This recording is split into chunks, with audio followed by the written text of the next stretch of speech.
మళ్ళీ సొల్యూషన్ రాదు. సో ఎవరికి వాళ్ళు ఇండివిజువల్ ఫస్ట్ మనకంతటా మనం ఇంతగానో గవర్నమెంట్ ఇనిషియేషన్ తీసుకొని ఉద్యోగులందరినీ ఎంగేజ్ చేసి పోలీస్ ఫ్రేమ్ వచ్చింది. దాని ఉద్దేశం ఏంటంటే అందరికీ వెలిగా పోవాలనే ఉద్దేశంతో దానికి డిపార్ట్మెంట్ డీజీపీ గారి అధ్యక్షతన ఎరైవ్ అనే కొత్త ప్రోగ్రాం చేస్తుంది. దాని ఉద్దేశం మీ అందరికీ తెలుసు. ప్రజల ప్రాణాలను కాపాడాలనే ఉద్దేశం మనందరికీ తెలుసు. క్షణికావేశంలో స్పీడ్గా పోతుంది. అక్కడ ముందు దాంట్లో 200 పైన మంది యువకులే 20 నుండి 40 సంవత్సరాల వారు. సో వాళ్ళ కుటుంబాలన్నీ రోజున పడ్డాయి. దయచేసి అందరు పాటించాలని భావిస్తున్నారు. ఒక చిన్న ప్లేజ్ ఉంటుంది, కార్ చేపిస్తారు. వాళ్ళు మాట్లాడి రోడ్డు భద్రత గురించి మాట్లాడుకోవడం జరుగుతుంది. సారు సిఐ గారు సిపి సారు రావడం వస్తా అన్నాడు. కానీ కొన్ని అన్యాయమైన కారణం వలన కొద్దిగా రాకపోవడం జరిగింది. అందుకు మనం ఈ రోడ్డు భద్రత చాలా భద్రతగా ఉండాలి. మనం హెల్మెట్ పెట్టుకోవడము, కారు నడుపుతుంటే సీట్ బెల్ట్లు తీసుకోవడము, భద్రతగా నడుపుతూ ఉండాలి.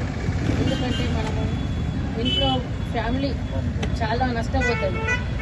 భద్రతగా నడపాలి. బైకులు కానీ కార్లు కానీ. కూడా బ్లైండ్ స్పాట్ బ్లైండ్ యాక్సిడెంట్ జరుగుతుందని తెలిసి అందరికీ తెలుసు, కానీ గుడ్డిగా వచ్చేసి యాక్సిడెంట్ చేస్తుంటా ఉంటాం అందరికీ. అందుకోసమే దాన్ని బ్లైండ్ స్పాట్ అంటాం. కాబట్టి ఇప్పుడు మీ విజయ్ గౌడ్ సాబ్ ఏం చెప్పిందంటే, ఇప్పుడు మనకు ఒక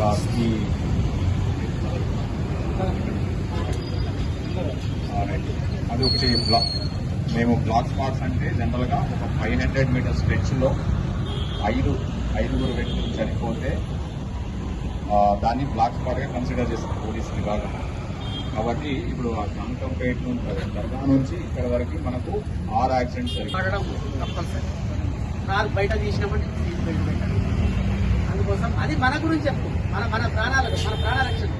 మన ఒక జీవితం అనేది మన ఒక ఇంటిలో ఉన్న పెద్ద మనిషి ఏదైనా యాక్సిడెంట్లో పోతే ఆ ఇల్లు మొత్తం సఫర్ అయిపోతుంది.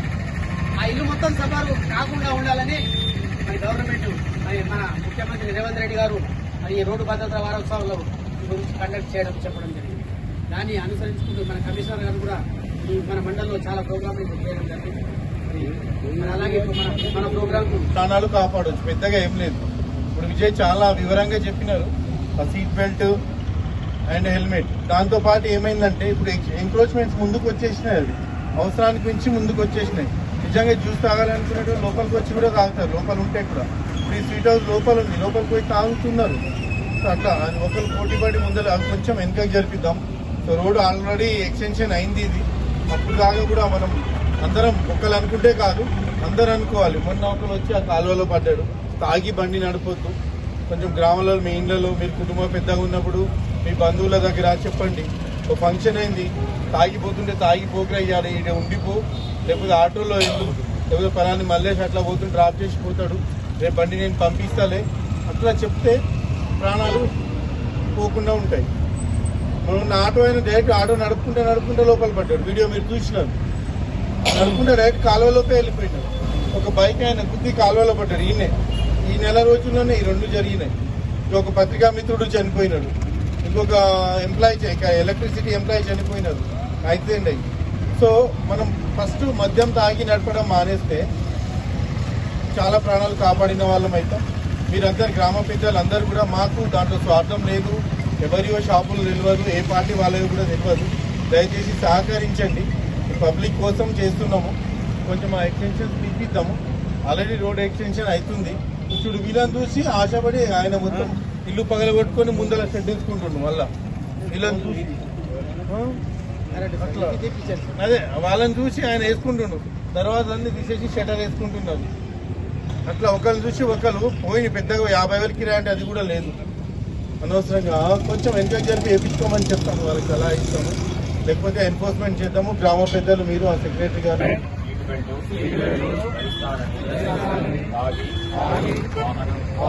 నడపకుండా ఉంటానని మరియు నా ప్రాణాలను ఇతరుల ప్రాణాలను కాపాడుకుంటానని ప్రతిజ్ఞ మన